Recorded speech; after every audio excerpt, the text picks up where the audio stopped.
Dans 3 jours, la capitale burkinabé vibrera au son du Salon international de l'artisanat de Ouagadougou. Le ministre du Commerce s'est allé s'imprégner du niveau de l'organisation. Les échos dans ce journal. Mesdames et messieurs, bonsoir et merci de nous suivre sur la télévision de la famille.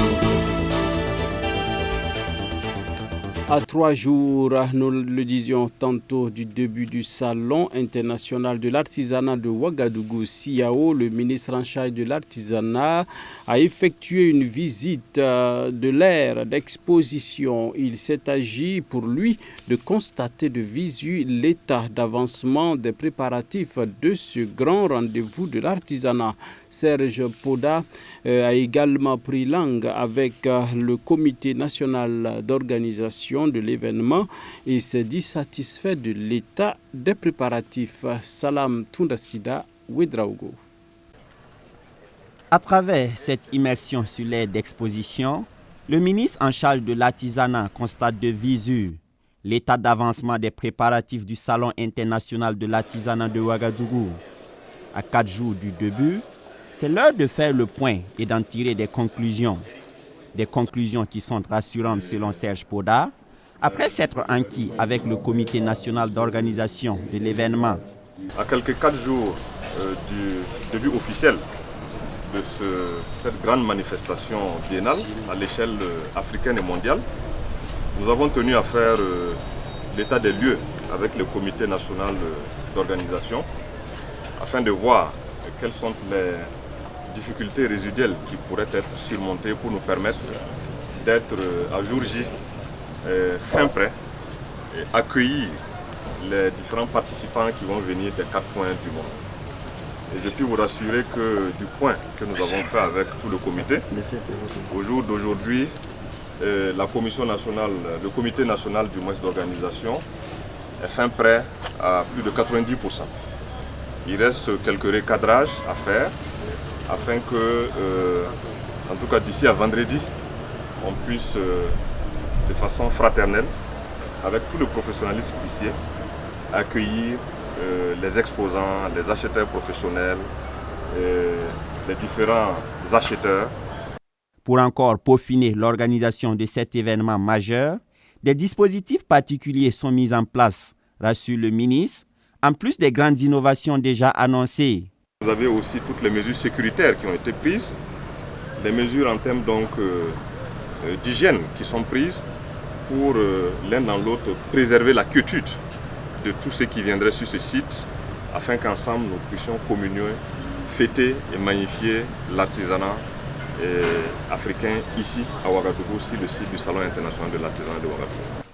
Les petits plats sont donc mis dans les grands pour offrir une 17e édition de haute volée. Rendez-vous est pris pour le vendredi 25 octobre prochain avec la cérémonie d'ouverture. Opération 5000 partenaires pour CVK LVD. On en reparle dans cette édition. Le pasteur Moïse Kinda, en sa qualité de directeur général de CVK LVD, prend à bras le corps sa mission en vue de redorer l'image de la station à travers un engagement et l'implication des chrétiens.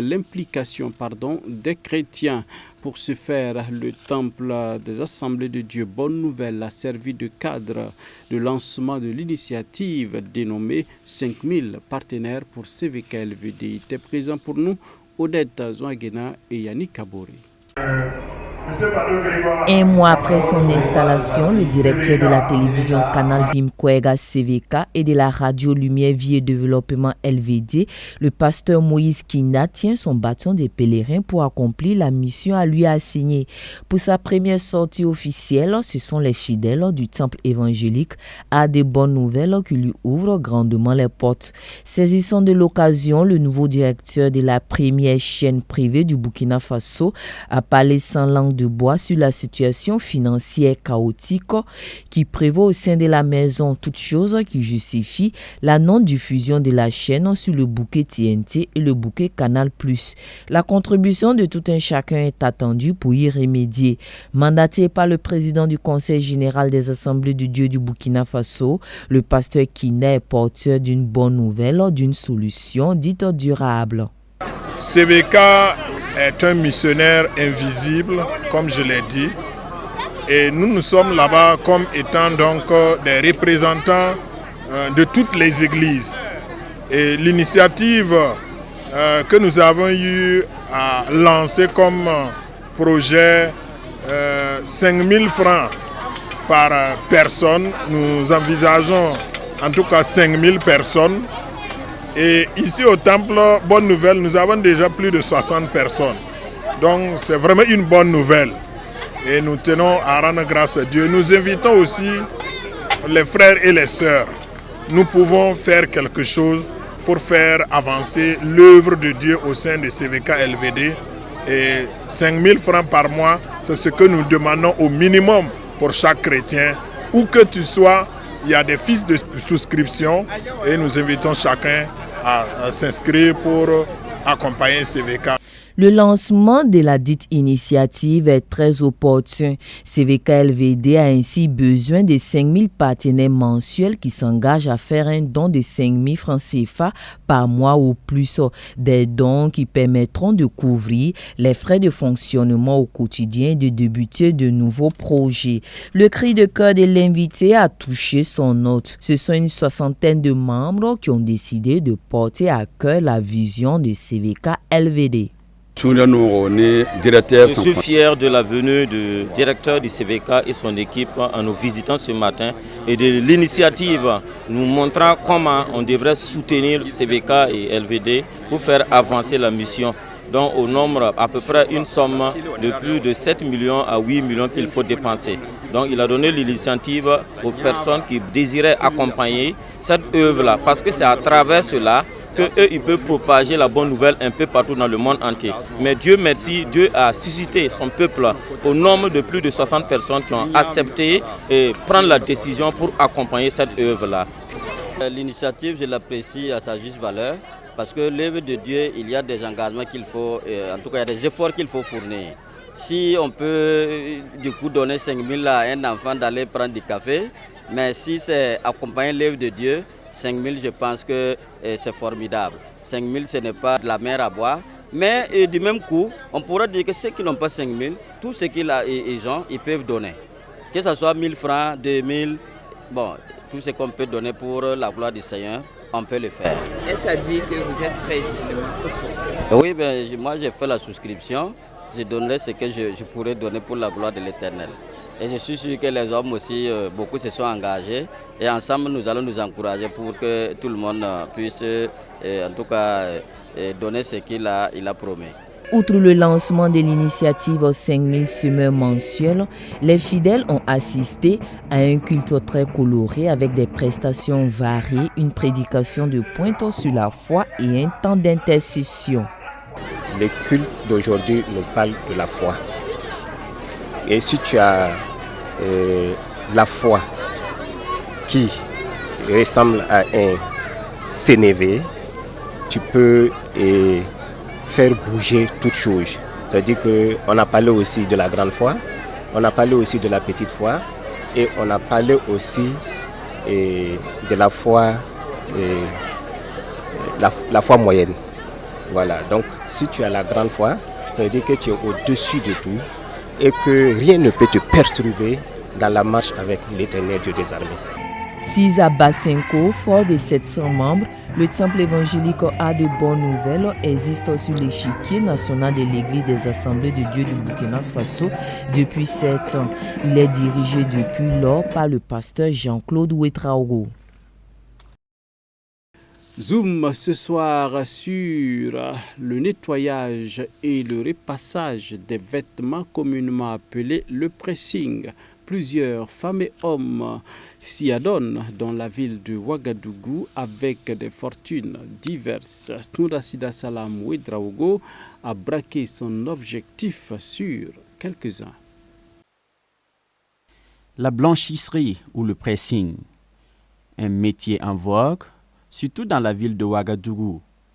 On en dénombre une foultitude dans la capitale burkinabé. Les entreprises qui sont dans le domaine laver, sécher, repasser sont en outre les tâches auxquelles sont préposés ces travailleurs. Ici, dans ce pressing géré par une dame, Les débuts n'ont pourtant pas été aisés.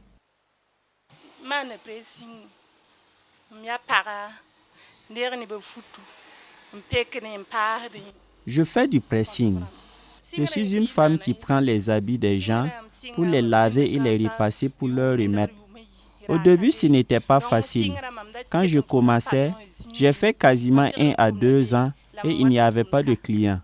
Je travaillais avec mon patron et je venais également ici. Je prenais mon salaire là-bas pour venir payer celui du jeune homme qui repasse dans mon pressing et payer aussi le loyer. Mais à partir de la 2e année, les clients ont commencé à nous faire confiance et à nous confier leurs habits.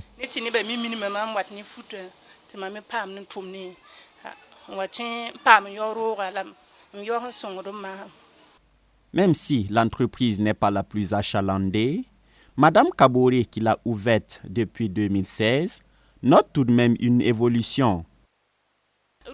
Actuellement, en tout cas, on rend grâce à Dieu. Ça vaut mieux qu'au début. C'est parce que les temps sont durs et il n'y a plus autant de clients qu'avant. Sinon, c'était bien. On ne peut pas avoir des millions. Au mieux, on peut avoir 100 000 francs le mois. Avec le loyer et les dépenses, ce qui te restera tourne autour de 50 000 ou 40 000 francs. Dans cette autre blanchisserie, les offres de services sont plus étoffées, allant du lavage jusqu'à la location même de robes de mariée. Pourtant, le principal responsable a dû lui aussi vivre une traversée du désert.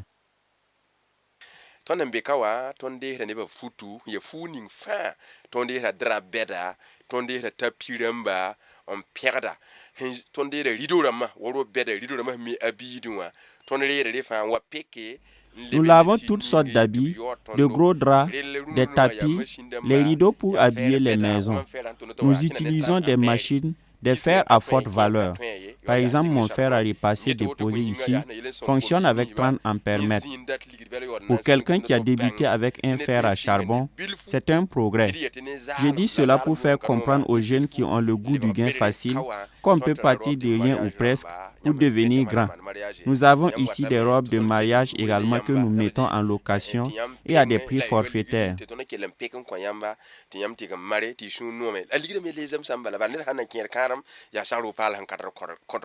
Le 21 avril 2000. J'ai ouvert mon pressing le 21 avril 2000. Cela fait 24 ans. Le début n'était pas facile. J'ai commencé avec le fer à charbon. J'ai dû chercher une petite maison à raison de 8 000 francs le mois pour le loyer avec une caution de 3 mois exigée. Où allais-je avoir cet argent? Je n'avais que les 8 000 francs. J'allais tous les jours donc voir le propriétaire, au point où un jour, il a vu que j'étais déterminé et il a fini par me donner la maison. Les difficultés dans ce métier ne manquent certainement pas.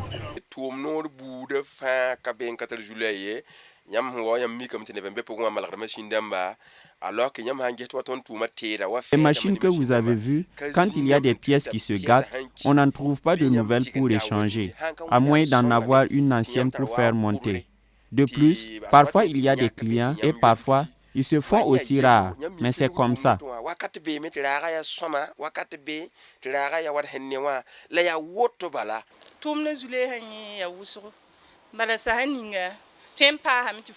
Il y a beaucoup de difficultés dans le métier.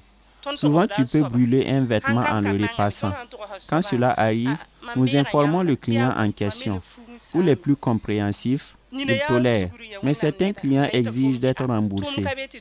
Également, certains clients donnent leurs habits à repasser et quand c'est fait, ils promettent de revenir payer, mais disparaissent sans le faire.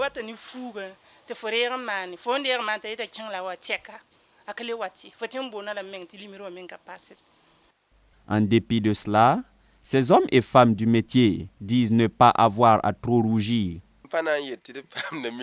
Nous ne pouvons pas dire que nous gagnons des millions, certes, mais sincèrement, si tu travailles et tu peux payer la scolarité de tes enfants, t'occuper des besoins de la famille et en plus, acquérir un moyen de déplacement, c'est digne d'action de grâce.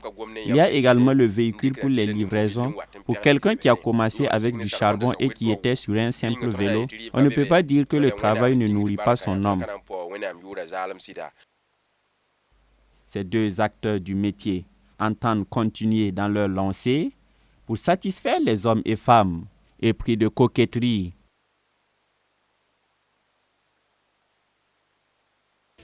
Et c'est là que nous mettons un terme à cette édition, dames et messieurs. Merci de nous avoir suivis. Grâce toute suffisante sur votre partage. Bonsoir et à demain.